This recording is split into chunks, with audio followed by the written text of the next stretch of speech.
Hola, hola, ¿cómo les va? Bienvenidos, muy buenas tardes, los saludamos a todos ustedes y los recibimos en este primer ciclo de charlas denominado Aticana Talks 2021. Justamente la Asociación Tucumana de Intercambio Cultural Argentino-Norteamericano, Aticana, les da la bienvenida en esta primera experiencia que estamos realizando en este mes de julio, que tiene una importancia también elemental en las vísperas del 9 de julio ya les vamos a estar contando, pero que es muy importante porque básicamente lo que fomenta este ciclo de charlas es que ustedes puedan llevarse experiencias, que pueden conocer historias de vida. Vamos a hablar de distintos temas y vamos a tener a personalidades acá hoy y todos los jueves del mes de julio. Así que gracias por estar del otro lado, porque recuerden que estamos en estos momentos saliendo en directo a través de Facebook, a través de YouTube, y ustedes se pueden sumar. Quiero empezar agradeciendo sin dudas a la gente de Aticana y especialmente a su gerente general que está con nosotros acá, y lo voy a saludar. Fernando Molina, ¿cómo estás? Gracias, está ahí, Fernando. Buenas noches, Carolina. Muchas gracias, la verdad que un placer, ¿no? En nombre de Aticana, agradecerles a todos los que nos están acompañando en este ciclo de charlas que va a acompañar distintos temas con diferentes disertantes, como vos los has dicho ya. ¿Sí? Así que estamos muy contentos de poder llevarlo adelante. Bueno, es muy importante, gracias Fernando, el trabajo que desarrolla Aticana en la comunidad, en Tucumán sobre todo, y en cada una de sus sedes a lo largo de todo el país, porque hay que tener en cuenta que Aticana es un centro binacional argentino-norteamericano que trabaja por la integración cultural, sobre todo de estos dos países, Estados Unidos y el nuestro, Argentina, y lo hace a través de la enseñanza del idioma inglés, enseñanza también de la cultura norteamericana, a través de distintos programas. Así que es un placer que hoy podamos estar inaugurando este espacio de charlas. Vamos a tener especialistas, vamos a tener a tucumanos destacados en este primer encuentro y en los que vienen por delante. Quiero mencionar también que es importante que esto se está realizando vía streaming, a través de los canales, como decía recién, de YouTube, a través de Facebook, y queremos que ustedes participen también, quienes están del otro lado. Por eso, a través del hashtag Aticana Talks, ustedes nos pueden enviar sus imágenes, sus fotos, presenciando esta transmisión en directo y compartiendo con todos nosotros de esta noche tan pero tan especial. Julio es un mes importante para los tucumanos, para los argentinos sin duda. Mañana 9 de julio vamos a estar celebrando el Día de la Independencia, y para los Estados Unidos también es un mes muy, muy particular. Por eso hemos elegido esta fecha para dar inicio a este ciclo de charlas, reitero, Aticana Talks. Yo no voy a demorarme más, quiero arrancar y quiero presentar justamente a quienes nos van a acompañar en esta noche, y les doy la bienvenida. Está con nosotros Indalecio Sánchez, periodista de La Gaceta. Hola Indalecio, ¿cómo te va? Bueno, gracias por estar acá, por participar esta noche de este primer ciclo, primer día de charlas. Vamos a tratar de estar a la altura de tremendos disertantes. Con Indalecio vamos a estar hablando de las fake news, las noticias falsas, y en esta época de pandemia, importante destacar esto y trabajarlo, analizarlo. Estamos también, y lo vamos a saludar, a Diego Aguilar, el director ejecutivo de Fundación León. Diego, ¿cómo te va? Bienvenido. Buenas noches a todos, la verdad que feliz de estar acá, y como dice Indalecio, muy honrado de estar acompañado de estos expertos y disertantes, así que muchas gracias por la invitación, y seguro que nos vamos a divertir, ¿no? Sí. Así es, vamos a charlar mucho, vamos a conocer un montón de historias. Bueno, tenemos el honor de tener con nosotros esta noche a nada más y nada menos que al doctor Alfredo Miroli, médico inmunólogo especialista. ¿Cómo le va, doctor? Carolina, ¿cómo estás? ¿Cómo está inmenso usted? De estar, Fernando. Infinitas gracias por la invitación, una distinción, un honor. Entre el 4 de julio norteamericano, el 9 de julio nuestro, justo acá, como vos destacabas, Carolina, para transmitir educación. Y la educación es lo que nos hace independientes y libres a cada uno de nosotros. Así que sí, muy contento de esta independencia educativa desarrollada por Aticana, honrado por la invitación y honrado por ponerme al lado de estos tres genios, a mí, para que yo pueda aprender al lado de ellos. Así que gracias por lo que hoy me van a enseñar. Bueno, vamos a aprender todos esta noche, y el doctor Miroli hacía referencia a la libertad, a la independencia, a la educación, y de eso va a estar hablando Facundo Nani, investigador e historiador, que está con nosotros también en esta tarde. Facundo, bienvenido. Muy feliz, con clima patriótico, claro, con semejantes congresales, así que, y además el doctor ya dijo todo, así que Explico historia mejor que yo. No, Muy pero contento. tenemos mucho para contar, sobre todo teniendo en cuenta que mañana es 9 de julio, vamos a estar celebrando la independencia. ¿Qué significa todo eso? Lo vamos a analizar con Facundo en un ratito. Hay mucho para conversar. Gracias a ustedes. Quédense porque ya vamos a venir con un mano a mano. Vamos a estar analizando todos estos temas que son transversales y que de alguna manera u otra se relacionan sí o sí con la pandemia, con esta época que nos toca vivir a todos los argentinos y a nivel mundial, de nuevas costumbres, de nuevas formas de vida. ¿Cómo nos ha cambiado la pandemia, no? Y qué es lo que tenemos que aprender y sacar de positivo de ella. Así que bueno, los invito a que nos sigan, mándenos sus fotos, sigan esta transmisión en directo porque vamos a estar con ustedes acompañándolos todos los jueves de julio durante las próximas semanas. Arrancamos este 8 entre las 19 y las 20 horas. Vamos a estar con este ciclo de conferencias. Quiero arrancar entonces pidiéndoles a ustedes que se saquen esa foto, que nos manden y con el hashtag AticanaTalks se sumen a esta transmisión en directo y nuevamente agradecer a la Embajada de los Estados Unidos que está haciendo posible que hoy estemos todos acá y que podamos llevar estas lindas experiencias a todos ustedes. Les propongo que arranquemos y lo vamos a hacer con el doctor Alfredo Miroli, que ya está listo, que ya está preparado. El doctor Alfredo Miroli casi que ni necesita presentación, es un destacado médico inmunólogo, especialista en adicciones, fue ícono en la época de los 90 con esa publicidad que ustedes recordarán de Fleco y Male, donde concientizaba sobre la drogadicción. Bueno, es médico, decíamos, es especialista en sexualidad y prevención de adicciones, graduado en 1974 en la Facultad de Medicina. Trabajó en el área de biología molecular en el Instituto Pasteur, junto al reconocido virólogo francés, descubridor del virus del SIDA, que ganó el Nobel de Medicina en 2008 y también junto a César Milstein, Premio Nobel de Medicina en 1984. Es papá, es un enamorado de la medicina y hoy tiene mucho para contarnos en estas charlas Aticana Talks. Con él vamos a hablar de las expresiones fallidas que nos ha dejado la pandemia. Y arrancamos directamente. Yo quiero saber qué son esas expresiones fallidas. Doctor, ¿cómo le va? Bien, Carolina, te reitero el cariño, el afecto. Ser presentado por una distinguida dama, invitado por Aticana, es un honor. Así Gracias. Que contento de estar. Arrancamos. Bueno, nosotros vamos a hablar ahora, no científicamente. No es una charla donde vamos a hablar de la genética viral, las variantes, la diferencia entre variantes y cepas, las respuestas inmunes, los tipos de vacuna, los mecanismos del daño pulmonar. No es una charla científica. Queremos hablar de otros aspectos, pero son importantes. ¿De qué queremos hablar? Director, si me da la primera diapositiva, por favor. Saca este viejito feo de la pantalla. Lo que vamos a hablar es de las expresiones, palabras y frases fallidas que nos dejó la pandemia. Recordemos que fallidas no significa erradas. Fallidas significan que inducen al error. No es que comete un error, sino que inducen a cometer una equivocación, inducen al error. La siguiente, director, por favor. Esta pandemia yo la podría resumir con aquella magnífica película de 1966, Lo bueno, lo malo y lo feo. Aquella película extraordinaria donde Clint Eastwood interpretaba a ese cazador de recompensas y era el bueno, donde hacían un papel extraordinario del malo. Es decir, esa película con esa música que valió el Oscar de la Academia Morricone, lo bueno, lo malo y lo feo. ¿Qué nos dejó esta pandemia? La siguiente, por favor. Director, la siguiente. Lo feo. Veamos expresiones fallidas. La D al final quiere decir enfermedad, en inglés, disease. Enfermedad producida por el coronavirus que arrancó en el año 19 en Wuhan, en China, se dice coronavirus, enfermedad que arrancó en el año 19.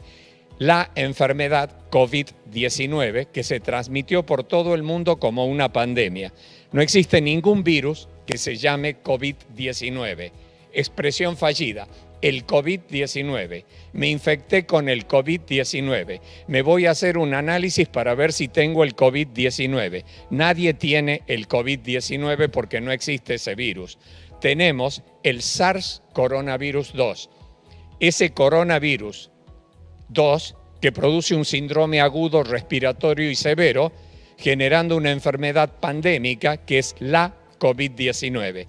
Si te quieres hacer un análisis en faringe, pide que te hagan un análisis para detectar si tienes el virus, SARS coronavirus 2, para evitar tener una enfermedad que se dispersó por el mundo, que es la COVID-19. Otra palabra fallidísima, que indujo a gran error: use tapabocas. Esta palabra es casi una mala palabra. Una mala palabra no necesita ser grosera. Una mala palabra es una palabra que induce a errores. Use tapaboca, póngase el tapaboca, lleve el tapaboca, use el tapaboca. Y vimos en los medios a periodistas entrevistando a personas que tenían puesto el tapabocas. Y vimos a periodistas entrevistando a periodistas que tenían puesto el tapabocas. Y vimos a políticos diciéndonos que nos cuidemos y que usemos tapabocas, y ellos usando tapabocas, olvidándose que el virus ingresa por la nariz y prende en faringe y sale fundamentalmente por la boca, también por la nariz. La palabra correcta no era tapaboca. ¿Cuántas vidas le regalamos al virus de personas que creían que se estaban cuidando, respetando la norma de usar tapabocas e infectándose por la nariz con su nariz al descubierto? La palabra correcta era use barbijo o tapa nariz, boca, cubriendo el mentón. Mala palabra, casi una grosería. La otra palabra casi graciosa: me voy a hacer un hisopado. ¿Cómo te vas a hacer un hisopado? ¿Qué es esto? A ver, ¿alguno de ustedes alguna vez se hizo un jeringado con agujado? Porque la jeringa y la aguja se usan para sacar sangre. No, yo me hice un análisis para saber si tengo diabetes, el azúcar en sangre, la glucemia. Yo me hice un análisis para ver cómo tengo el colesterol, le doy empanada todos los días, morcilla. Yo me hice un análisis para saber si tengo la enfermedad de Chagas. ¿Con qué te sacaron la sangre? Con jeringa y aguja. Pero no te hiciste un jeringado y un agujado. No, me hice un análisis para tal cosa. La jeringa y la aguja es un instrumento para recoger la muestra. El hisopo es un elemento para recoger una muestra de la faringe. Ya recogí la muestra. ¿Qué análisis voy a hacer? No te hagas un hisopado. Si quieres un hisopado, te lo hago yo. Vení, te paso un hisopo por la nariz y luego lo tiramos en alcohol o lavandina, ya te hice el hisopado. Pero no voy a investigar nada en esa muestra. No, vos me pediste un hisopado. Ahora, cuando recogí la muestra con el hisopo, puedo hacer un análisis para ver si entró el virus. ¿Hay ya genes del virus? Aunque todavía no contagie. ¿Y cómo sabemos si hay genes del virus? Con una reacción para medir genes, la reacción en cadena de polimerasa, la PCR. Pero luego, si empiezo a fabricar virus y largar virus y puedo contagiar a otro, ya estoy largando partículas virales y pedazos de virus suelto. Eso se llama antígeno o test rápido. Indica no que yo tengo el virus, sino que ya estoy largando virus, infectando a otro. ¿Cuál hago? Las dos se recogen con un hisopo. Por favor, no te hagas un hisopado. Hacete un análisis, el adecuado al momento adecuado, para que en esa muestra recogida con el hisopo sepas si tienes el virus y sepas si estás todavía contagiando o no a otra. Otra palabra fallida que no es graciosa, sino peligrosa: enfrentamos un enemigo invisible. Todo enemigo quiere ser invisible. ¿Te imaginas alguna vez en la Primera Guerra Mundial, en una trinchera a 20 metros, los rivales, que a la mañana se pare uno y me diga: Alfredo, yo soy tu enemigo, mírame bien, no vaya a ser que le pegues el tiro al otro. Fíjate, yo soy alto, morocho, de cabello ondulado, no le va a pegar el tiro a otro. Fíjate, ningún enemigo actúa así. Hasta los aviones tratan de tener sistemas para que el radar no los detecte. Todo enemigo quiere ser invisible. De paso, el enemigo peor es el visible. Es el que está en el 9º escalón hacia abajo, en el 9º círculo, el último, en el infierno del Dante, el círculo del hielo. De ahí ya se pasa al infierno, donde las almas van al fuego, pero Lucifer está en el hielo. Por eso el último es el del hielo.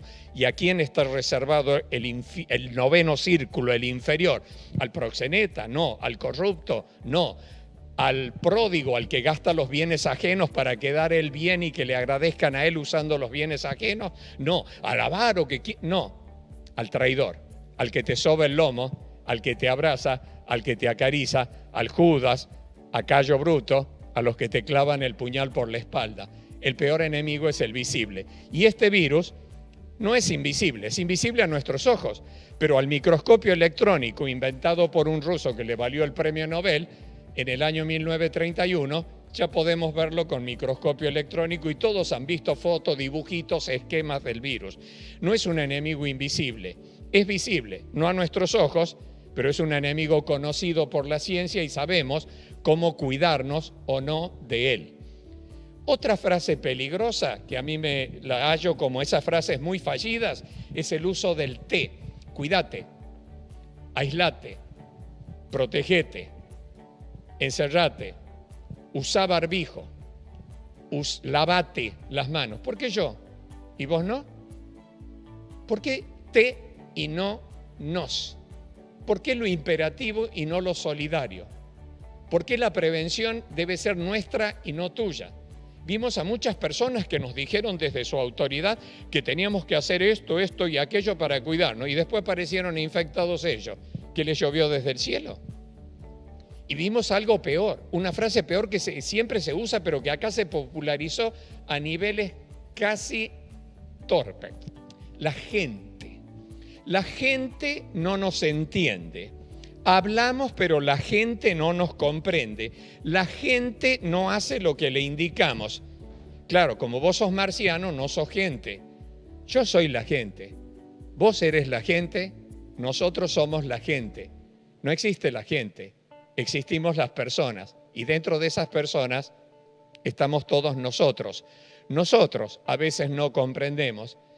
A mí me generó en esta pandemia mucha molestia escuchar a muchos sentados en tribunas periodísticas, políticas, etcétera, con casi una mirada de costado diciendo, el problema es que la gente no nos comprende.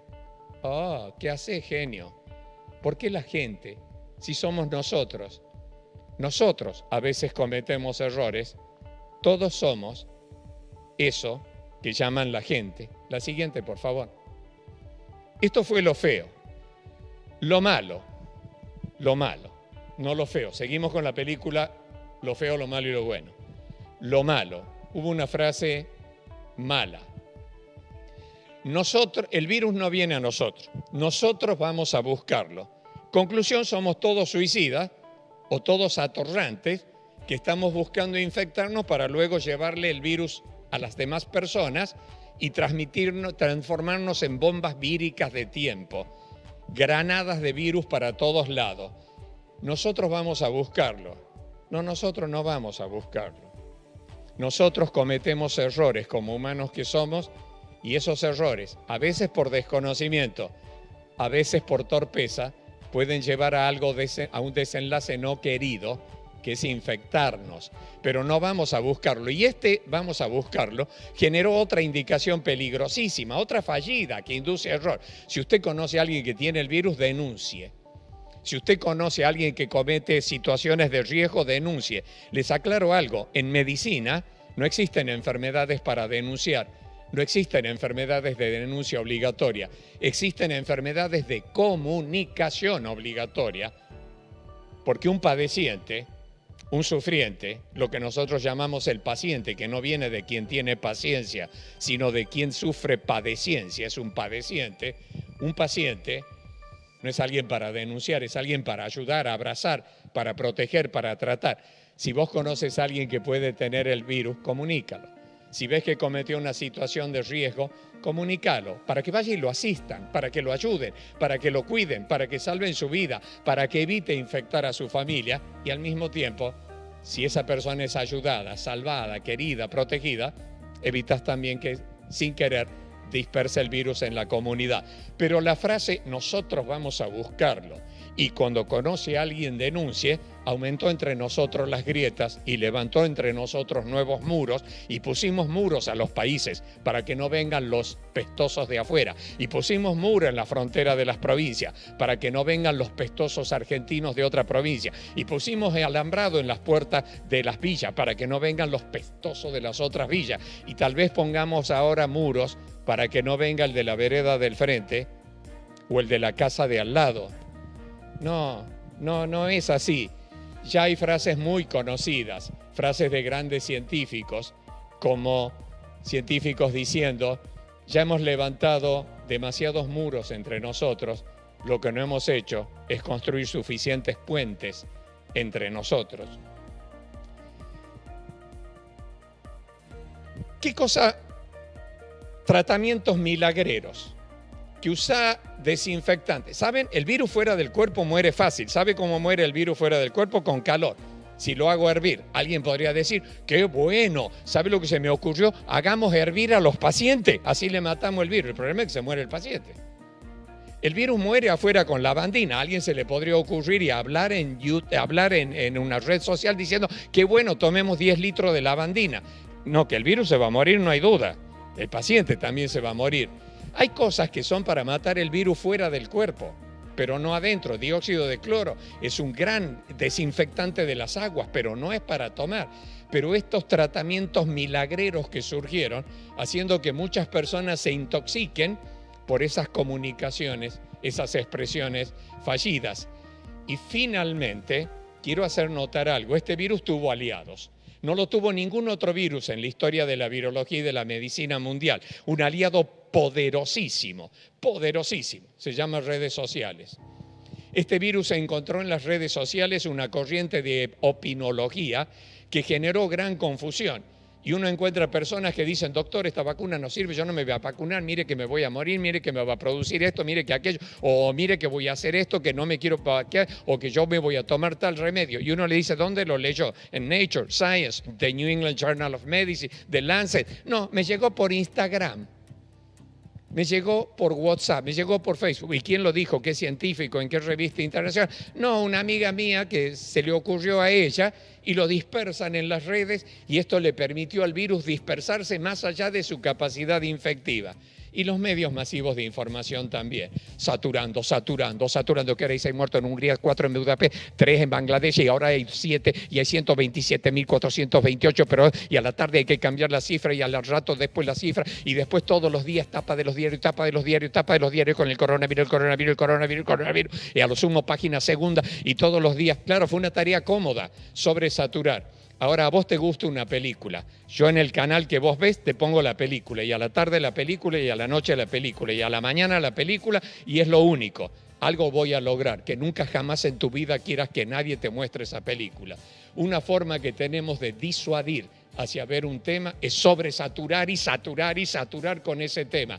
Por eso hoy muchísimas personas de la comunidad eligen informarse fallidamente a través de comunicaciones de opinología barata en las redes sociales, porque en los medios masivos son inaccesibles, imposibles verlo. Coronavirus. Todo lo que uno hace al prender el televisor es querer ver cualquier cosa menos coronavirus. Estos fueron grandes aliados. La siguiente, por favor, director. Lo bueno, la ciencia. La ciencia exponencial. La ciencia logró vacunas contra el 7º coronavirus que sabemos que se adaptó al humano. Son virus de mamíferos que al mutar pueden adaptarse a otra especie. Ya vendrá el 8º, dentro de 2 años, 3 años, no sé. Ya vendrá el 8º y luego el 9º. La ciencia logró en un año 241 vacunas en ensayo en el mundo, 9 ya aprobadas para la venta, aplicándose en todo el mundo. La ciencia cruzó con una velocidad exponencial y la expresión fallida a través del aliado las redes sociales.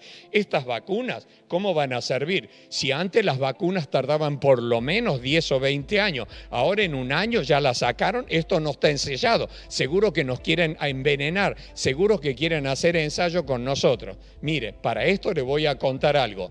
El padre de Alejandro Magno, Filipo, estoy hablando del siglo IV antes de Cristo, su hijo Alejandro Magno en su caballo magnífico Bucéfalo, Napoleón en su blanco caballo y San Martín al cruzar los Andes y el general Güemes, todos hoy, y mi abuelo, para ir de Tucumán a las termas de Río Hondo en Santiago del Estero, de acá a 90 kilómetros, hubieran tardado lo mismo, porque a lo largo de todo ese tiempo iban a caballo. De repente se inventó el auto hace 110 años. Y el auto empezó a desarrollarse. Si yo les dijera ahora que en el vehículo que me va a trasladar para recorrer 90 kilómetros voy a tardar 1 día y medio, ustedes me dirían, ese vehículo está hecho pelota. Si yo les dijese a una persona hace 100 años que yo iba a ir a España en 9 horas, me miraría, pensaría que es un delirio. ¿Saben? No tardo 3 meses en llegar a España o llegar a Inglaterra hoy, porque estamos hoy, no estamos antes. Y que las vacunas se hayan logrado en un año no es nada raro. es la ciencia exponencial de hoy. Y cuando venga el octavo coronavirus, ya tenemos el know-how de cómo preparar vacunas y tratamientos. El próximo octavo coronavirus, cuando aparezca, en 3-4 meses habrá vacuna. Y no será porque no están ensayada, será porque la ciencia avanza con los ritmos exponenciales. La siguiente, por favor. Estas expresiones fallidas nos llevan a esta situación de hoy. ¿Existe cómo evitar el virus? Sí, hay normas de prevención, todas las sabemos, hasta el hartazgo, que la distancia, que lavate las manos, que todo eso ya lo sabemos, no lo voy a repetir, que el barbijo, etc., lo sabemos todo. Y además existen las vacunas. ¿Qué hacemos? Nos vacunemos todos, sin duda. Y mientras tanto, hasta que todos estemos vacunados, nos portemos bien. Nos portemos bien. ¿Por qué? Porque me porta bien, ya estoy cansado, estoy harto del barbijo, estoy harto de esto. No por vos. Nos portemos bien porque cuando volvés a tu casa de la calle, si mirás por el vidrio de la puerta, vas a ver quiénes viven adentro. No son los que odias, son los que amás. ¿Cómo te comportaste afuera? Venís a tu casa siendo el mosquito que trae, no el virus del dengue, sino el coronavirus, para infectar, no chupando sangre, sino hablando, estornudando a las personas que amás, o venís sin el virus. ¿Cómo te portaste afuera? Dale, nos portemos bien. La siguiente, por favor. Director, la siguiente. En el año 2020, esta imagen de Juan Lucena, un pintor de Jerez de la Frontera, España, es magníficamente real y dolorosa. Un vidrio transparente pero infranqueable y los nietos despidiendo a sus abuelos. Éramos vulnerables. Éramos las víctimas elegidas por el virus. Yo tengo 69 años. El abuelo no quiere ya darse vuelta, no pudo despedirse de sus nietos. La abuela intenta desde la terapia una última mirada. Acá la parca espera para llevarse las almas y acá el ave carroñera espera para usar los cuerpos. La siguiente, por favor. Y hoy, la siguiente, director, y ahora los mayores estamos vacunados. Estamos protegidos, nos cuidamos. Ya no vemos la enfermedad ni la muerte tanto entre los mayores, los vemos en los jóvenes. Pero los jóvenes, muchos treintañeros, eligieron no vacunarse. Y ahora la imagen es al revés. Ahora los abuelos despiden a sus nietos. La parca espera para llevarse las almas, las aves carroñeras para usar su cuerpo. La siguiente, por favor. Y quedamos los abuelos mirando hacia la nada, solamente recordando el pasado, sin poder decirle a nuestros nietos, acá hubo un error, nosotros teníamos que habernos ido antes. Que estas palabras fallidas, estas frases, estas expresiones, no te hagan creer que no hay que cuidarse y que tampoco hay que vacunarse. Nos cuidemos, nos vacunemos, no por nosotros, por amor a los que amamos.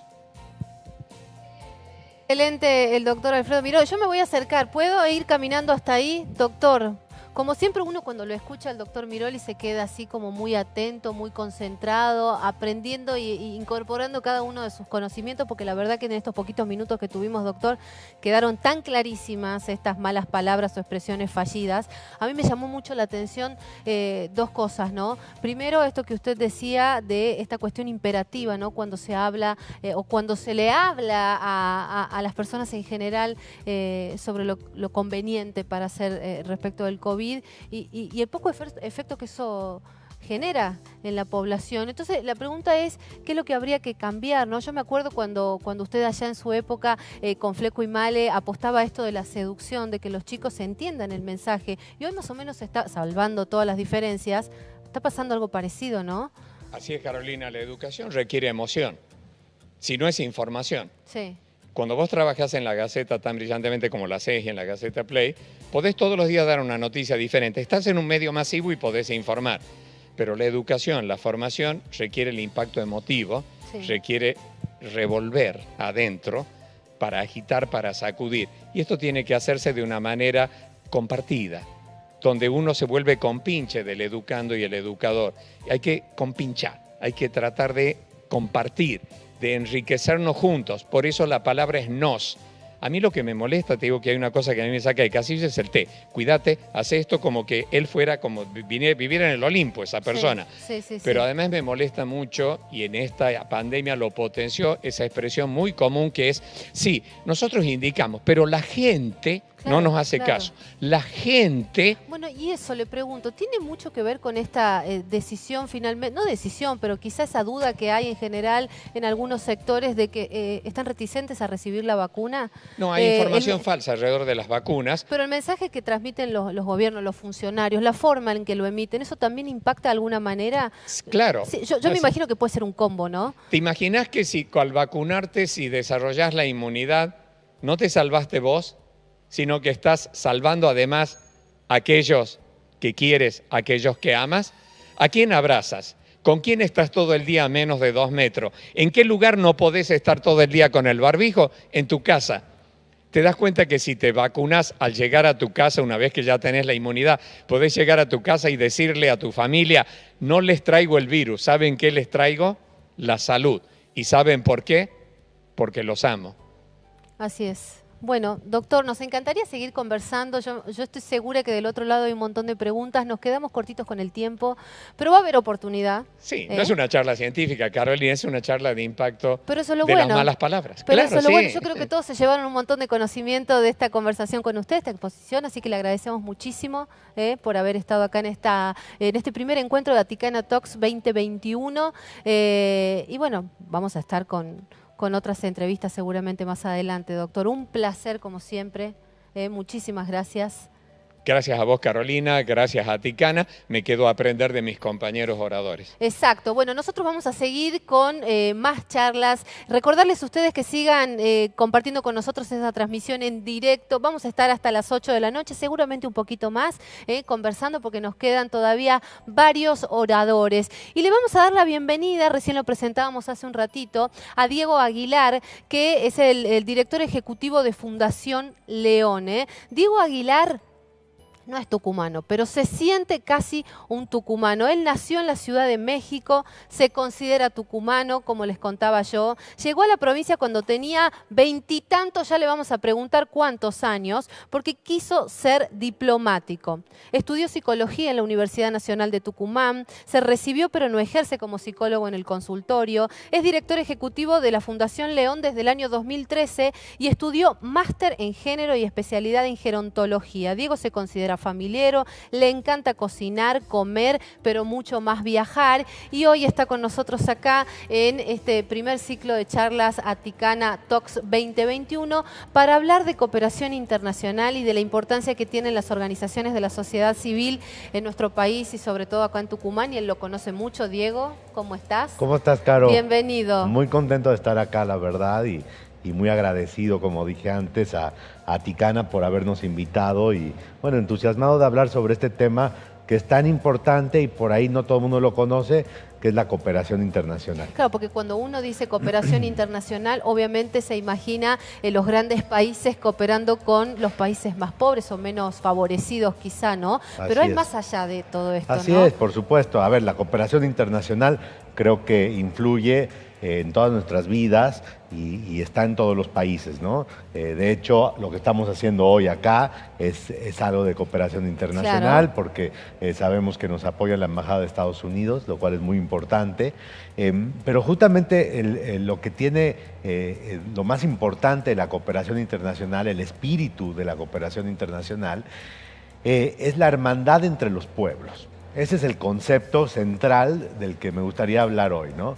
Y en la hermandad entre los pueblos hay algo de solidaridad, en donde no solamente está un tema económico, porque muchas veces pensamos que la cooperación internacional es cuando un país desarrollado colabora o de alguna manera ayuda a un país en vías de desarrollo, sí, ¿no? Y sobre todo consideramos que esa cooperación es económica. Pero a mí lo que me gustaría decir esta noche es que no siempre es así y no es lo más importante de la cooperación internacional, ¿no? Quizá el punto es en la solidaridad, ¿no? La solidaridad entre naciones y entre pueblos. Y no solamente entre los gobiernos, sino también entre las personas que componen esos países. Y esto creo que es lo más importante, ¿no? Y Diego, y en un contexto como este, discúlpame que te interrumpa, Es cobra un valor importantísimo. elemental, fundamental, ¿no? Total. Porque es cuando más se refleja o cuando uno ve claramente que existe esa cooperación o que no, ¿no? Sí, total. Creo que la pandemia destacó la importancia de que los países se ayuden entre sí, ¿no? Sí. La historia de la cooperación internacional tiene siglos. Ha habido siempre una gran historia rica y una tradición muy importante de la cooperación internacional, por ejemplo, de Europa, de Estados Unidos, que siempre han sido países que han estrechado la mano para otros países que quizás necesitan ayuda, necesitan quizá avanzar en ciertos temas, pero sobre todo se trata de una relación multilateral, ¿no? En donde no solamente el país desarrollado puede ayudar al país en vías de desarrollo, sino que se establece una relación mutua, Sí. en donde hay un intercambio mutuo. Y esto creo que es lo más importante. Por eso hoy hablamos de la cooperación descentralizada, que creo que es muy importante, porque usualmente tenemos un tipo de cooperación que sobre todo se centra en las grandes ciudades, ¿no? Por decir, una cooperación entre París y Buenos Aires, o entre Londres y Buenos Aires, Washington y Buenos Aires, pero también tenemos otro tipo de cooperación que es bien interesante, que es entre las ciudades y las regiones del interior de los países, ¿no? Entonces aquí podemos decir, bueno, quizá puede cooperar, por ejemplo, un estado de Estados Unidos con la provincia de Tucumán, ¿no? O puede haber algún intercambio entre alguna región de Francia con algún estado de Brasil, ¿no? Sí. Y ahí se empiezan a generar cosas muy interesantes, porque la cooperación entre las grandes ciudades y las grandes capitales siempre va a estar, ¿no? Claro. Existe desde hace mucho. Pero por ahí la cooperación entre las regiones rurales, las comunidades más alejadas del centro, no siempre son tan fáciles de articular. Y creo que ahí tenemos que poner la mirada, ¿no? ¿Cómo podemos empezar a cooperar y a intercambiar diferentes regiones, ¿no? ¿Y cómo se logra eso? ¿Cómo se motoriza? ¿Quiénes son los factores claves para que esto llegue o se pueda Mira, hacer? la verdad, Caro, que hay unas experiencias súper interesantes. Por ejemplo, ¿sabías tú que hay una gran cooperación entre los guaraníes, que viven muchos en Argentina, en la zona de Misiones, Sí. y la Mixteca de Oaxaca, en México, que también es una comunidad originaria, y que trabajan cosas parecidas, que son sobre todo el tema de la democracia, que hoy hablábamos más temprano sobre la democracia, la libertad, el tema de la gobernabilidad, ¿no? De cómo se gobiernan los pueblos. Y son muy interesantes estas experiencias de cómo se gobiernan los pueblos originarios. Y muchas veces, a pesar de que estamos hablando de México y de Argentina, o sea, norte y sur, Sí. totalmente alejados, con muchísimos kilómetros que nos separan, hay experiencias que se pueden compartir.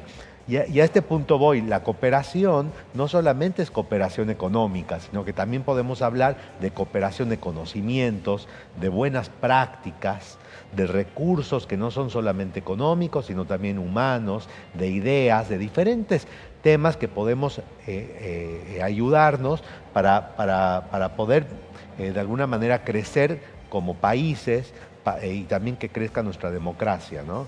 Sí. Creo que lo más importante de la cooperación internacional es que podemos a través de ella consolidar nuestras democracias.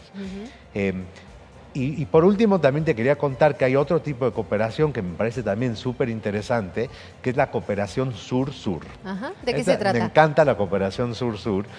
Tiene que ver, usualmente hablamos de cooperación norte-sur, Claro. que significa la cooperación entre los países desarrollados y los países en vías de desarrollo, que es importantísima y que realmente se ha podido generar muchísimas cosas, intercambios científicos, intercambios culturales, intercambios también educativos. O sea, como podrás ver, es súper amplio, Muy amplio. ¿no? Es súper Sí, amplio sí, la sí. cooperación.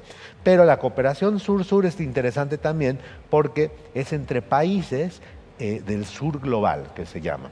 El sur global son todos los países en vías de desarrollo Y también es muy importante esta cooperación porque hay experiencias y buenas prácticas que comparten y que se han ido desarrollando sobre todo en contextos en donde no hay recursos económicos y en donde lo mismo se pueden hacer otras cosas que tienen que ver con la vulnerabilidad, con la pobreza, Sí. con contextos un poquito más complicados, en donde se generan y se aceleran y se impulsan soluciones bien interesantes para poder concretar realmente diferencias, cambios en la vida de las personas, ¿no? Entonces este tipo de cooperación que es entre los países que quizá están viviendo en situaciones complicadas, de mayor vulnerabilidad, es súper importante. Te hago Así una que, pregunta y con respecto a este tipo de cooperación, Sí. por ejemplo acá en Tucumán o mismo en Argentina, ¿qué experiencias hay que nos puedas contar, ¿no? Me gustaba esto del ejemplo que ponías hace un ratito, ¿qué nos puedes decir sobre este concretamente? La verdad que hay un montón de experiencias también en Argentina. ¿León por ahí, está involucrada en alguna de este tipo de Sí, experiencias? Fundación Sus- León viene trabajando mucho, estamos trabajando mucho en el tema de los valles calchaquíes, que es algo muy propio de Tucumán, y tratando de articular con otras comunidades de pueblos originarios que están en otros lugares del mundo, y sobre todo hay algo muy interesante de cooperación sur-sur que se da en esta región del norte de Argentina, que es en el Gran Chaco. El Gran Chaco es una región que no solamente comprende Argentina, sino también incluye partes de Paraguay, partes de Bolivia e incluso partes de Brasil, Sí. ¿no? Y hay algunas similitudes entre los pueblos que viven en estos países, sobre todo porque comparten esta biosfera que es tan importante, que es el Chaco, el Gran Chaco, ¿no?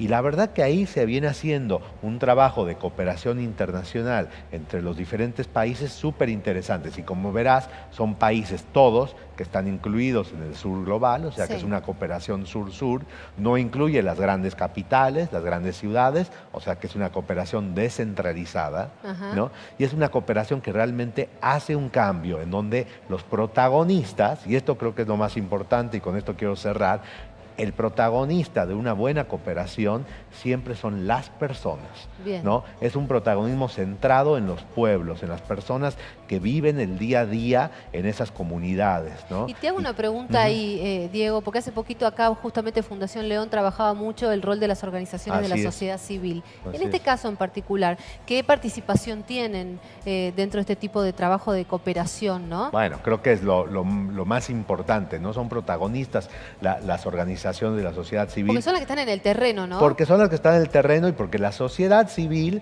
es la que realmente puede producir cambios. El otro día escuchaba una charla muy interesante, justamente en la Casa Histórica, en un acto en donde pudimos hacer un acuerdo de colaboración entre diferentes organizaciones, y la persona que hablaba decía, la sociedad civil fue la que llevó, la que impulsó la independencia argentina. Exacto. O sea, claro, imagínate qué claro. importante es eso. O sea, que Sí. realmente la sociedad civil tiene que estar presente y es el centro, es el protagonista de todo esto, de la cooperación. Entonces, si por ahí podemos pensar en la cooperación en estos términos, en que la cooperación es entre las personas, entre los pueblos, entre las comunidades, entre las familias, realmente como que nos cambia lo que tenemos entendido como la cooperación internacional.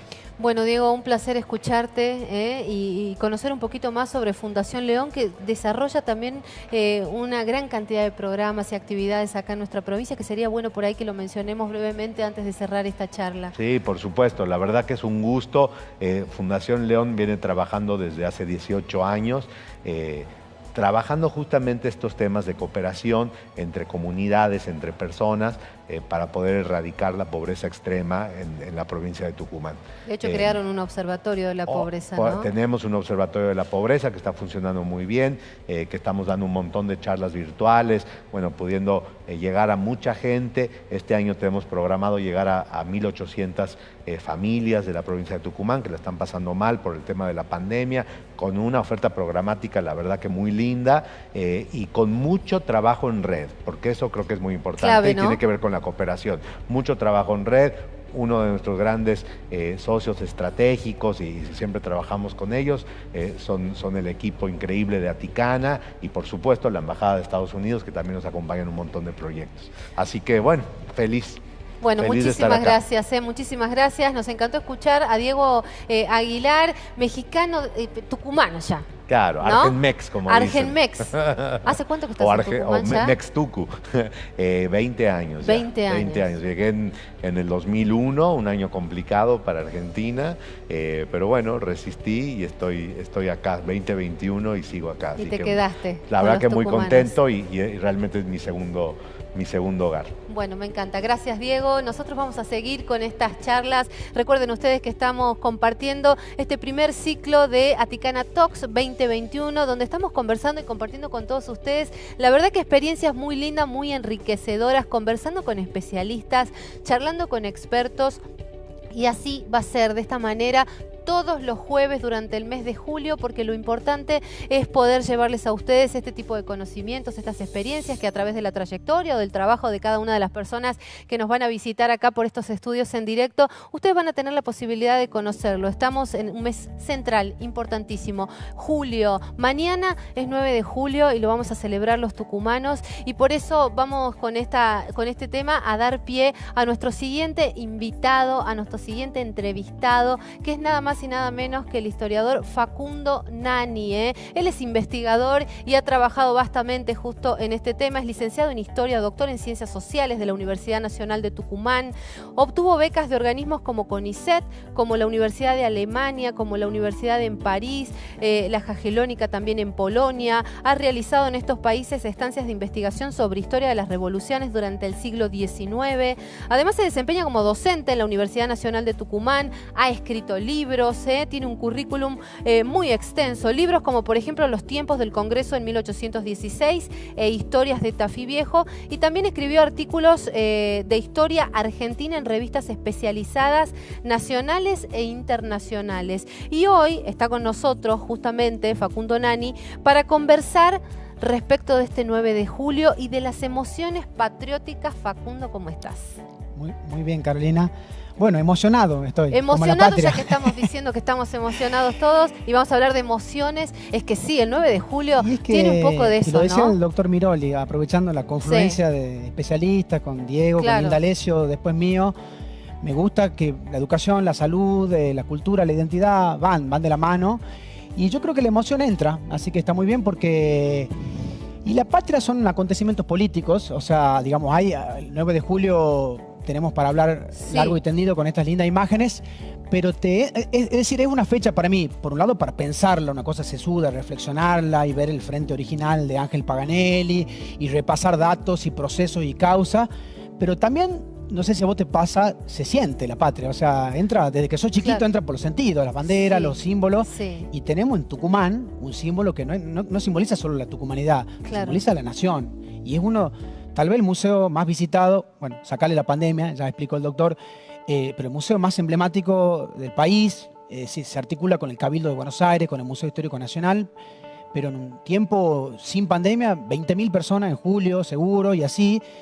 O sea, tenés el acontecimiento histórico, o sea, político-jurídico, es decir, separarte de la metrópoli, no solo la metrópoli, dice el acta original, la metrópoli y toda otra dominación extranjera. Sí. Y finalmente, si vos querés hasta conectarlo con lo que venían conversando con Diego, eso no te deja aislado del mundo, sino que al contrario, te acerca al concierto de naciones desde un lugar de soberanía. Vos decís, somos un país, porque no es que uno al defender lo patriótico esté en contra de lo multilateral, sino que a mí que también me gusta viajar y por suerte viajo con lo mío también, viajo además mentalmente, culturalmente, pero a veces físicamente, viajo también desarrollando temas sobre mi provincia, mi país y la relación de eso con el mundo. Porque... Y Facundo, recién, por ejemplo, cuando hablábamos con Diego, que vos lo mencionabas, él hablaba también de las organizaciones civiles, de la sociedad civil en general. Y acá, en esta época, el 9 de julio, tuvo un rol preponderante, ¿no? Importantísimo. Y hoy también, o quizá habría que revalorizar, ¿no? En que, bueno, cómo está trabajando la sociedad civil. Sin ¿no? duda, siempre está la sociedad y sus héroes, digamos, la sociedad civil, como decían. Es decir, si uno quiere explicar la casa histórica, acá la fantástica foto de 1869, claro, y va cambiando el frente, ya vamos a explicar un poco eso. Es decir, para entender el Congreso de Tucumán, a uno se le vienen hombres y mujeres destacados, ¿verdad? O sea, Francisca Bazán, la dueña de la casa, ya vamos a ver cómo después vuelve al frente original, pero Francisca Bazán, aquella mujer que que presta ese espacio, presta y lo alquila, digamos, pero eso no la deja de convertir en una mujer patriótica. Un Belgrano que va al Congreso también, por ejemplo, a hablar de la monarquía incaica, decir, quiero que organicemos, es interesante organizar el país desde la famosa monarquía incaica, algo que no ocurrió, pero que no era solo una idea alocada de él, sino que le gustaba a Güemes, a San Martín, y por ahí la gente no lo conoce, eso en el mundo educativo. Es decir, tenés a los grandes personajes, pero rescato lo que vos decías, Carolina, tenés el pueblo también. O sea, acá había hombres y mujeres que se agolpaban en las ventanas y que querían, ¿te acordás? El pueblo quiere saber de qué se trata. Tanto el 25 de mayo de 1810, que es nuestro otro cumpleaños, repasemos esto, o sea, tenemos un país, como Argentina siempre ha visto, sale de la nada, ¿viste? Claro. Hemos dicho Estados Unidos, bueno, el 4 de julio, la toma la Bastilla, Francia, cada país tiene su fecha clave. Nosotros tenemos dos, salimos para otro lado, ¿viste? Interesantísimo como fenómeno, porque uno remite a la Revolución de Mayo ocurrida en Buenos Aires, pero con impacto en todo el virreinato, en todo el espacio que se está destruyendo el virreinato, y otro ocurre en Tucumán, en nuestra querida provincia del norte, alejada del puerto, alejada de la capital, pero por esa razón, que además hay que explicarla por qué ocurre eso, vienen los presidentes, o sea, nosotros en esta provincia mediterránea del interior hacemos que presidentes de todos los signos partidarios, porque estos símbolos no tienen un signo partidario, es decir, atraviesan todo, lo que vos decís, la sociedad civil, todo, los partidos, los colores, los símbolos, el himno, la bandera. Yo trabajé mucho tiempo en la Casa Histórica, que le mando un enorme saludo a Ceci Guerra y su equipo, y es como estar dentro de la bandera. No sé, vos trabajás de hombre símbolo. Exacto. Digamos. Y creo que es importante notar, ahí sí podemos ir más si querés a lo histórico, que Buenos Aires hacia 1815 y 1816 estaba muy discutida como espacio de centralización de la revolución. Es decir, decían, y textual, cuando vos ves documentos, yo trabajo también con documentos antiguos, originales, vos decís, bueno, por ejemplo, José Agustín Molina, que era un sacerdote, conversaba con Fray Cayetano Rodríguez, otro sacerdote de Buenos Aires, y el de Buenos Aires le decía, nadie quiere venir a Buenos Aires, lo ven a un pueblo como opresor. En ese momento a Buenos Aires se lo cuestionaba. Claro. Córdoba, el Artigas, bueno, hay mucha tela para cortar, pero sintetizando, en ese momento se buscaba un lugar que, digamos, patea afuera la pelota, que la lleve hacia otra ubicación geográfica, y por un lado, y además no era cualquier lugar, sino un lugar como Tucumán, que había sido, ¿te acordás, testigo de la batalla en 1812, años atrás? O sea, que había tenido una importancia, por supuesto, Tucumán, Salta, la batalla de Salta, pero el norte como contribución a la guerra, porque también es eso. Claro, es decir, la instalación de los ejércitos. Exactamente, carne de cañón, hombres, mujeres, afrodescendientes, esclavos, pueblo originario, que pusieron la carne para la guerra, que hicieron que Tucumán se convierta en provincias en 1814 y que de golpe por eso se van ganando el estatus o el lugar para hacer un congreso en el que se declara la independencia. O sea, el congreso más importante de todos y, repito, el acontecimiento político-jurídico más importante del país. Después, la historia argentina tiene mucho, tiene partidos políticos, tiene cultura de masa, tiene todo, pero tenemos que partir de los símbolos y de los orígenes y la construcción de algo que, si bien todavía no tiene una forma de Argentina, porque vienen diputados de distintos lugares, incluso del Alto Perú, de lo que hoy es Bolivia, pero tiene ese magnetismo y esa tierra de gigantes. Esta es una foto muy linda de la década del 70, es decir, el edificio fue cambiando. El Salón de la Jura. El Salón de la Jura, y el salón, que no sé si a vos te pasa que te pone la piel de gallina, es original. Claro. Es uno de los lugares que no fue transformado por la picota arquitectónica, es decir, es el lugar más simbólico, de mayor, digamos, estas emociones que decíamos que te ponen realmente la piel de gallina. Me imagino, como te digo, los trabajadores, mis amigos de la Casa Histórica, empezando de la directora hasta el personal de mantenimiento, que le mando un gran saludo, que están preparando el acta, una de las copias, digamos, porque la otra no está, están preparando la mesa de la Prida, están acomodando los retratos de los 29 firmantes de la Prida y los otros de Cuyo. Bueno, pasa mucho y le pasa mucho al que viene de afuera, ¿no? Esa emoción por querer conocer este lugar, ¿no? Por experimentar esas sensaciones, porque es un viaje al tiempo. Es un viaje a la historia, es un viaje al tiempo, pasado. Un viaje a la sensibilidad. Vos ponete, nosotros tenemos la suerte de estar en Tucumán y a veces eso nos ciega de decir, paso por ahí porque voy a Y eso comprar, te naturaliza mucho, ¿no? Me voy a comprar, a hacer un trámite, me voy a comprar un panchuque, no sé. Y ese lugar que cualquier argentino lo dibuja, las columnas torsas, esas columnas helicoidales, digamos, que han sido reconstruidas. El frente sí es necesario decirlo, es una reconstrucción, pero porque nos dimos cuenta que tiene un valor lo auténtico. Tiene un valor volver a las raíces. Entonces, en este momento tan cambiante... ¿Cuánto queda de lo antiguo? Y bueno, esto, básicamente el salón con su piso, con sus tejas, su madera. Esto era el templete, es decir... Ahí hubo, porque también, ¿sabes qué pasó, Carolina? Muchos presidentes de distintas características, signos, entendieron en un sentido patrimonial que lo que tenía un valor histórico era sobre todo el salón, que es donde sesionaba el Congreso, que no es que el Congreso estaba solo el 9 de julio, sino que estuvo todo un año. Sí. Entonces como que dijeron, esta casa de familia, que era la casa de Francisca Bazán, a lo mejor el resto de la casa no tiene un valor patrimonial, ese era el sentido de otro momento, fines del siglo XIX. Hoy decimos, no, acá la casa es un conjunto. Claro. Y yo creo que ese criterio muy, muy sano, ahí está el tema de la reconstrucción, en 1943, de golpe, o sea, la cultura argentina que está más atravesada por un hispanismo, por una idea de decir, no, porque ¿qué estaba pasando antes? Están diciendo hay que parecerse más a Francia y hacen una cosa que se llama el templete, ya va a volver porque se va lupeando las imágenes, que era como que vos digas, quiero que Tucumán sea majestuoso. Digamos, en la misma época que hacen, por ejemplo, la Casa de Gobierno, que es un hermoso edificio francés, hacen un frente que se llama templete. Sí. Ya lo vamos a ver. Pero después, un poco, la cultura argentina hacia la década del 40 está en un momento más hispánico, más de reencuentro con raíces y sobre todo de rectitud de la idea del patrimonio como lo que era. ¿Entendés? Claro. O sea, si las columnas, porque la casa es de un estilo hispánico árabe en algunos sentidos, y bueno, si la casa era así con esas columnas y todo, tiene que volver a esa estructura. Está bien. El problema es que ahora es reconstruida, digamos, ¿no? En la década de 1943, pero tenemos el aspecto que evoca el frente original que hemos visto en la primera fotografía de Ángel Paganelli. Es decir, tenemos la suerte de tener esa reconstrucción, pero también documentos que nos muestran, mirá, era así. Tiene esas dos columnas, tiene esa puerta grande para que entren caballos, y los patriotas, y los diputados, los hombres, las mujeres, qué sé yo. Entonces, ahora tenemos una idea, creo yo, más madura de ese patrimonio. Y si bien el historiador no es un futurólogo, pero yo pienso que cuando se disfrute el tricentenario, cuando sigan pasando los años, yo creo que el criterio va a seguir siendo ese, el de mantener la pureza, entre comillas, porque tampoco no sé si lo sagrado de la patria es lo intocable, pero la pureza en el sentido de decir, si las columnas y el piso son así, tratemos de lo que hacen, de hecho, la gente de la Casa Histórica, de mantenerlo. Bueno, me acuerdo todo lo que ocurrió en torno a las puertas originales, ¿no? Por ejemplo, de Casa Histórica, ¿no? Sí. Son una joya, digamos. Este es uno de los patios, ¿no? Sí. Es decir, hay un espacio que te conmueve, ¿no? Es, digamos, como un suelo patriótico, digamos. Tenemos en Tucumán un suelo que en realidad representa, o sea, mirar el frente de la casa y mirar el Salón de Juras es mirar la Argentina. Es como mirar el monumento, no digo que sea el único lugar, el monumento a la bandera de Rosario. Mirá, es una maravilla, ahí están reconstruyendo. Es espectacular. Es como... me hace acordar, ¿sabes qué? A las figuritas, ¿te acordás hace mucho? Claro. Las de Villique en la figurita. Que era para pegar y era la escolaridad, la nación, la emoción. Sumale ahora que estamos en clima futbolero. O sea, me parece que hay que reconocer a los países y quererlos y también quererlo al propio, ¿no? Reconocer al propio país, a su historia.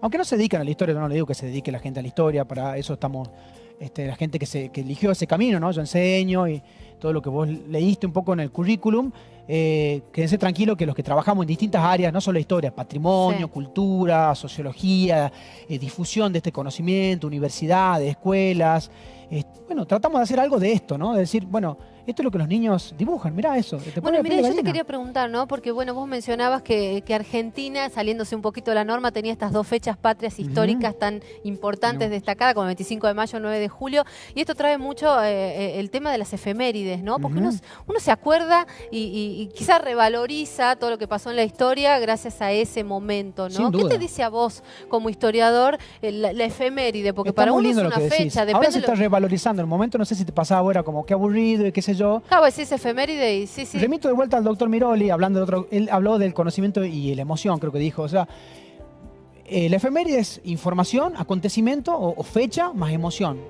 Porque, y lo tienen, yo que tuve la suerte de viajar, en algunos países de Latinoamérica, de Europa, ellos también tienen sus efemérides y las cuidan.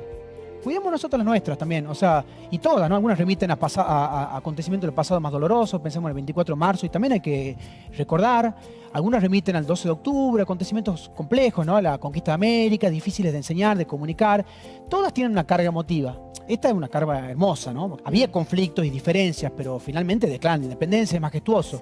Y yo coincido con lo que vos sugerías, Carolina, porque la efeméride en todos los niveles, incluso en niveles iniciales y primarios, la gente se está familiarizando con la cultura, digamos, con la cultura del lugar. Es la forma del acceso, ¿no? A conocer esa parte. Es el acceso. Y además, vos lo llenás de cosas no tan sesudas, no tan cerebrales. Yo te digo realmente algo que me pasa a mí y a mi familia. Me como un locro, una empanada, sobre todo en las fechas como el 9 de julio, el 25 de mayo, no es que ando comiendo locro todo el año, pero trato de hacer algo yo con esa emoción, porque yo no solo que pienso, reflexiono, hago artículos, libros, clases sobre estos temas, o el 24 de marzo que te genera otra emoción, una emoción mucho más nostalgiosa y de repudio, de búsqueda de verdad.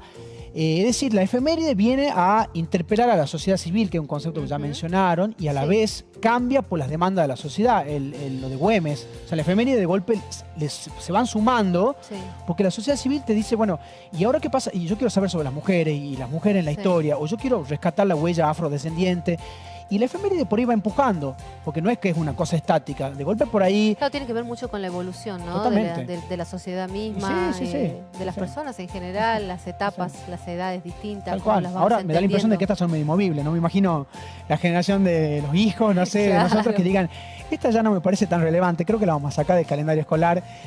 Ojalá no. No, en este momento está toda la gente de todo el país, los niñitos dibujando esa columna helicoidal. ¿Qué más querés que eso? Si vos tenés que cerrar esta charla con una idea respecto del 9 de julio, de lo que a vos, la emoción que a vos, una, dos, tres emociones que te represente a vos el 9 de julio. Y a mí me gusta que la gente la quiera, la patria, desde su profesión, desde su humanidad, y que tratemos de hacer cosas por este país hermoso que tenemos, como vibrando con las fechas, genuinamente, no solo desde la información, de la PRIDA, del Salón, que también suma, sino desde la contribución, y lo hemos visto en este tan interesante propuesta, que es que cada uno se enganche con su profesión, su saber específico, y creo que si todos hacemos como ciudadanos distintos aportes, vamos a enriquecer un país que tiene un potencial. Bueno, mira, vos hace un ratito, y con esto ya vamos cerrando, hablabas de esto del pueblo quiere saber, ¿no?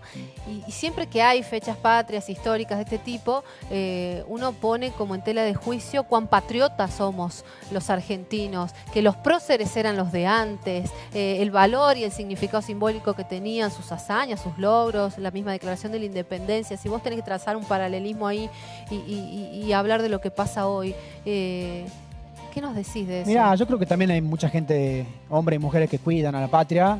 Es decir, no me gusta la idea de que, porque si fuese tan de bronce el prócer, claro, es como, no puedes llegar a ese, es como que te pone ahí un imposible, un pedestal. ¿Pero esos próceres eran así en su momento? No, mirá, no hay prócer que no resista un expediente, como se diría ahora. Claro. O sea, Belgrano, que yo trabajé mucho la figura de Belgrano. Santiago del Estero lo fusila a Francisco Borges por un intento autonomista, y a la larga hasta él mismo dice, bueno, que no era solo él, la estructura del Congreso a lo mejor podría haber resuelto políticamente de otra manera. No hay prócer, hombre y mujer, que vos no puedas decir, mirá, también es un hombre, una mujer y sus circunstancias. Exacto. Y yo creo que hay gente común, no hace falta que sean los grandes, que día a día, desde su trabajo en salud, en educación, en su negocio, como buen padre, y yo también creo que se hace patria de distinta manera. No hace falta que nos subamos al caballo de San Martín. Sí, está piola que conozcamos los sucesos, pero no me gusta lo histórico hace 200 años como algo inmaculado y irrealizable, y el futuro argentino como una nebulosa que jamás se logrará difuminar. No, me parece que se puede equilibrar y que ojalá podamos tener una Argentina linda, ¿por qué no? Y ganar, de paso. Que estamos ahí nomás, cerquita. Y ganar la Copa América, y bueno, y estamos muy bien. Bien, muchas Facundo, gracias, Carolina. Gracias, un placer, nos encantó. La verdad que la estamos pasando muy bien acá, todos conversando y participando de este ciclo de charlas. Le agradecemos a Facundo, y vamos a seguir, porque tenemos también nuestro último invitado esta noche, porque todo se relaciona, todo se interconecta. Hoy la línea clave era hablar y revalorizar las distintas experiencias, ¿no? Y en el medio surgió el rol de la prensa, surgió la pandemia, hablamos de las noticias falsas. El doctor Miroli arrancaba también señalando justamente cómo trabajó la prensa en esta pandemia, y por eso le vamos a dar la bienvenida a nuestro próximo invitado, que recién lo saludamos, a mi amigo Indalecio Sánchez, que él es periodista de La Gaceta, pero que soñó ser un hombre de saco y corbata, dice él, con una oficina impoluta, con secretaria ocupada. Después también quiso ser un novelista de ficción, pero terminó siendo periodista. No tiene ni secretaria ni escritorio ordenado, dice él, yo voy a dar fe de eso. Ama su profesión, la que cataloga como la que le dio todo. Es licenciado en comunicación social, escribió varios ensayos académicos, 2 libros de investigación periodística, es docente universitario y máster en periodismo digital. Sin embargo, se define como cirujo y verdulero, amiguero, familiero, y jura que su reloj cronológico se detuvo a los 18 años. Para algunos es simplemente el gallego o el pelado, algunos le dicen inda también, y otros, bueno, otras cosas. No la vamos a decir, ya le vamos a preguntar a él. es papá, tiene unas hijas hermosas y se desvive por ellas. Y hoy está con nosotros porque vamos a hablar de fake news acá con Indalecio Sánchez. Hola, Inda. Hola, Caro. Qué lindo que estés acá. Gracias Bienvenido. por la Mira, nos Estoy harto de verte. Ya. Nosotros nos vemos harto. siempre muy seguido, todos los días, somos compañeros. Bueno, pero bueno hablar de esto. Qué lindo, más sí. en este tiempo y en este momento. Viste, ¿no? que durante todas las charlas, desde que arrancamos muy temprano a las 7 de la tarde, estuvo el tema de las noticias y de cómo se manejó toda esta cuestión de las noticias falsas, Sí. sobre todo en la pandemia. Sí, las noticias falsas, hablábamos también recién con Facundo, existen desde todos los tiempos. Claro. Lo dice él, que es el historiador. Pero tienen mucha más relevancia ahora con esta época nuestra de las tecnologías, de las redes sociales, donde es mucho más fácil operar en dos planos fundamentalmente, que es en las que operan la fake news, Claro. que es en el odio y en el deseo. Odio y deseo. Ahora lo explico. A ver. ¿Por qué operan las fake news en el odio y en el deseo? Fake news, que es un término que viene justamente de la habla anglosajona, que quiere decir noticias falsas. Ya desde el concepto está mal. Es una fake news, la misma terminología fake news. Exacto. Porque no puede ser falso algo que no es noticia. Que es noticia algo que efectivamente sucedió. ¿Sí? Contado de la manera que quieras, pero que efectivamente sucedió. Las fake news están hablando de algo falso que nunca sucedió. Son noticias falsas. No son noticias falsas, son engaños que toman la forma de noticias. Ahí está. ¿Y por qué me parece también muy importante esto? Porque hay toda una teoría que dice que todo lo que tiene forma periodística es periodismo, según la percepción de quienes lo reciben, ¿sí? De las audiencias. Si nosotros divulgamos ahora una fotografía en un formato de un diario digital, Sí. o de un programa televisivo, o de lo que quieras, donde haya un escritorio, una silla, ¿sí? Una presentadora, y vos contás con forma periodística que yo soy un gran biker campeón de los últimos transmontañas, y seguramente se divulga y se cree que eso efectivamente ha sucedido. Sí. Porque lo está diciendo alguien que aparenta ser presentadora de noticias, periodista, con un formato que aparenta ser periodístico. Sí. ¿Sí? Llevándolo a términos sencillos, Sí, sí, sí. obviamente. Y ahí es muy peligroso, y por eso calan tan profundo en esta era que estamos atravesando las mal llamadas fake news. ¿Y por qué te decía que opera en el odio y en el deseo? Porque no cualquier información se puede convertir en una fake news que se viraliza por las redes sociales, por ejemplo. Viraliza, hablamos de que se difunde masivamente, ¿sí? Para que se comprenda el término también viralización. ¿Por qué? En la tan mentada grieta argentina, yéndonos si querés al campo político, opera sobre el odio y el deseo al mismo tiempo. Odias a el partido A o al partido B y lanzás una información que tiene forma, que tiene tono de real, y tu odio hacia ese, si es en contra de este partido A, te lleva a que vos efectivamente creas esa noticia falsa, porque lo odias. Y si está hablando algo malo o que perjudica a este partido A, seguramente lo vas a tomar como verdadero y rápidamente lo vas a difundir entre quienes piensan de la misma manera que vos. Sí. ¿Y por qué también digo que opera sobre el deseo? Porque el deseo y el odio, al igual que el amor y el odio, están absolutamente ligados. Y los anhelos nuestros, que no siempre son buenos, también son el objeto a través del cual operan con efectividad las noticias falsas, las fake news. Exacto. Yo deseo tener seguridad para mis niños, ¿sí? Para mis niños, ya sea mi sobrino, mi hijo, mi nieto, lo que sea. Ese deseo se convierte en miedo cuando hay una posibilidad de inseguridad.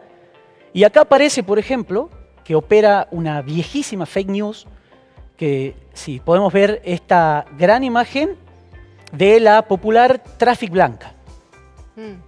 Claro. ¿Sí? Sí, muy una calada. fake news Sí. que opera cada 3-4 meses.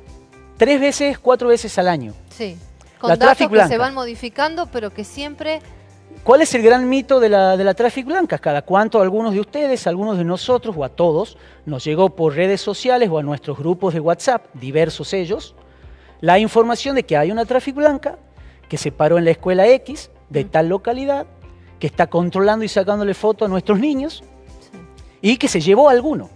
Sí. Es inverosímil, ¿sí? En los últimos, tengo desactualizados los datos, te diría 20 años, fácil, Sí. no existe un caso en Tucumán, creo que ninguno en Argentina, de que haya ocurrido un hecho de estas características, pero opera con este deseo de seguridad que se transforma en este miedo de que pueda pasar algo de estas características y se difunde muy fácilmente. Se difunde tan fácilmente que es complejo disuadir a las personas, aún de tu entorno, que eso no sucede. Claro. Y a Además, nosotros como comunicadores, Sí. peor aún, Claro.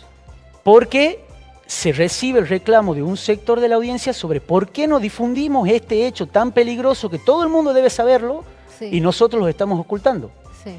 Y es una noticia falsa. Exacto. Además pasa mucho y esto se ha visto en los últimos tiempos, ¿no? Sobre todo en la pandemia, que la gente busca informaciones que le confirmen lo que uno piensa, lo que uno cree, lo que uno siente, esto que vos decís, ¿no? Las emociones, las sensaciones. Entonces cuando aparece esa información, la tomamos como real. Totalmente. ¿No?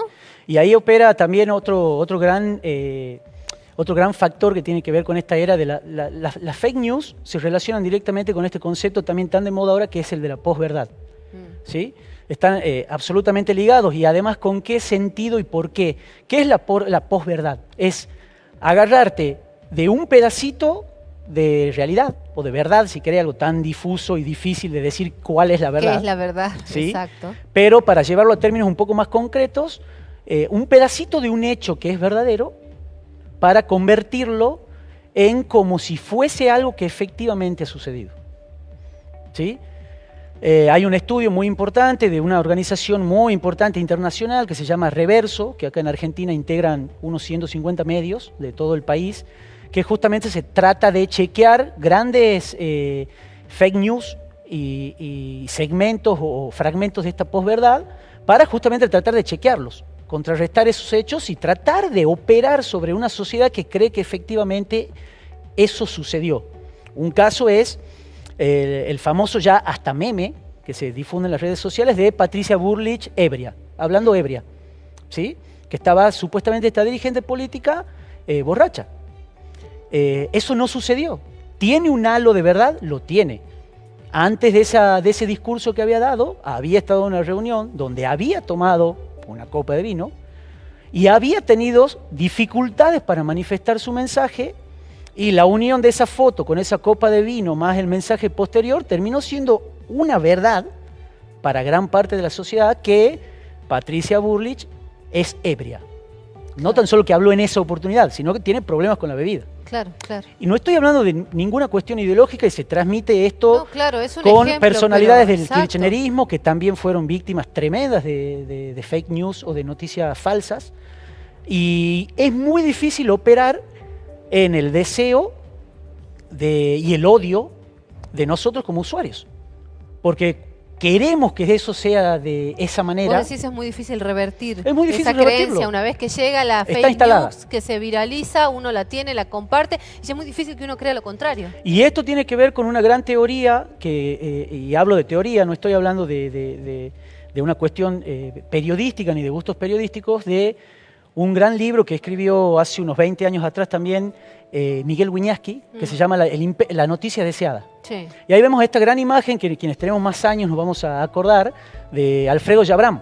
Claro. Uno de los casos que analiza Wiñaski es, para gran parte de la sociedad argentina, Alfredo Jabram, este empresario que no se conocía y demás, que después de esta foto se suicidó, está vivo y viviendo en alguna playa del Caribe, ¿sí? Claro.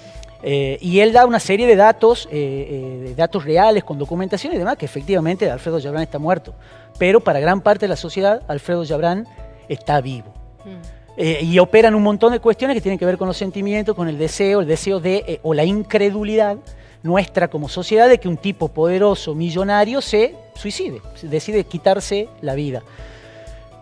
En definitiva, las fake news están muy metidas dentro nuestro, Sí. dentro de nuestra sociedad moderna, opera bajo este manto de nuestros deseos, de nuestros miedos. Uno siempre pregunta, Inda, y te hago la consulta, sí. ¿Quién está detrás de la fake news? Bueno, ese es fundamental lo que acabas de decir, porque el condimento primordial es que son informaciones que tienen una finalidad. No son lanzadas azarosamente. Claro. Tienen la finalidad de operar en determinados sectores sociales para instalar un mensaje en beneficio o en contra de. Tiene que ver mucho con nuestra incapacidad como sociedad de poder estar un poco más informados, de saber que las noticias falsas existen y que tienen una intencionalidad, de pensar un par de segundos antes de divulgar alguna información que nos llegue. Pasó con Carlos Reutemann, que murió ayer, sí. Y lo hicieron morir un día antes. Claro. Y opera con esa voracidad de querer dar una noticia, de todos operar y contarles a nuestros cercanos una noticia que quizás no la tienen. Esa cosa de la primicia, ¿no? Sí, tal cual. Y también siempre tiene una intencionalidad de desviar la atención de un tema específico, de perjudicar a una personalidad o a un político, y se traslada al ámbito deportivo, con jugadores de fútbol, al ámbito académico, a todos los ámbitos. Y esto, sí. Que me parece muy, muy importante, es que hay un estudio de la Universidad Complutense de Madrid que hizo en 2.000 españoles, les presentó estas preguntas. Aquí no se ven muy bien. A ver, una se las voy a pasar y se las dejo. CS renuncia tras leer esto es muy español, ¿sí? Y considerarlo de derecha. Pero presentaron 10 informaciones a 2.000 españoles para que digan si eran reales, cuál era real y cuál era falsa. El 86%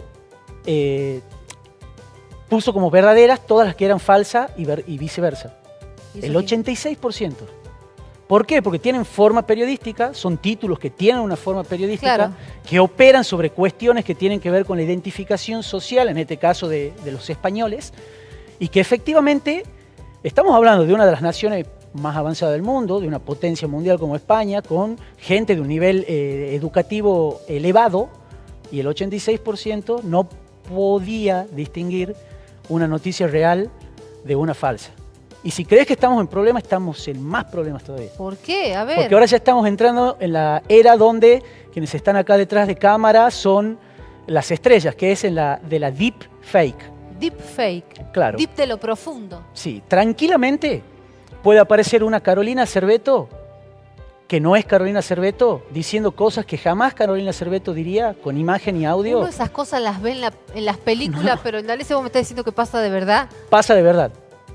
Y después hay que decir que no es Carolina Cervetto la que dijo eso. Decís vos. Así que creo que es una era en la que informarnos, pensar un poquito, chequear en la misma web, buscar. Bueno, eso te iba a preguntar, porque a uno le llegan todas estas informaciones. ¿Qué hacemos? ¿Qué sería lo correcto? Viralizarlo sabemos que no, pero ¿cómo chequeamos? Bueno, principalmente eso. Evitar el impulso de reenviar lo que nos llegó por WhatsApp o por cualquier red social. Y segundo, desconfiar siempre. Hay que desconfiar, inclusive de los medios, sí, de los medios tradicionales. Sí. Desconfiar en el buen sentido, desconfiar es repentizar un poquito y tratar de evitar que opere sobre nuestro odio o nuestro amor las informaciones que nos llegan al celular. Inda, un placer. Gracias. Qué bueno que hayas estado acá. Igualmente. Muchísimas gracias. Hemos hablado de las noticias falsas, hemos hablado de historia, hemos hablado de la pandemia, hemos conversado también respecto de las malas palabras que nos ha dejado esta pandemia y hemos estado también conversando respecto de cooperación internacional. Nosotros acá ya nos despedimos en este primer ciclo de charlas Aticana Talks 2021. Esperamos que la hayan pasado muy bien, que hayan disfrutado. Recuerden que este contenido va a quedar justamente colgado en todos los medios y las alternativas y los canales que tiene Aticana para que ustedes accedan y puedan revivir cada una de estas entrevistas, cada una de estas conversaciones, y los invitamos, por supuesto, a que sigan enganchados porque durante todo julio vamos a estar participando de estas charlas, vamos a tener a más referentes, vamos a hablar con jóvenes. No se pierdan el próximo Aticana Talks 2021 porque les vamos a estar hablando de experiencias, la verdad que sumamente enriquecedoras con chicos muy jóvenes. Así que bueno, yo de acá me despido, les mando un beso grande, un placer como siempre y gracias por haber participado. Un saludo.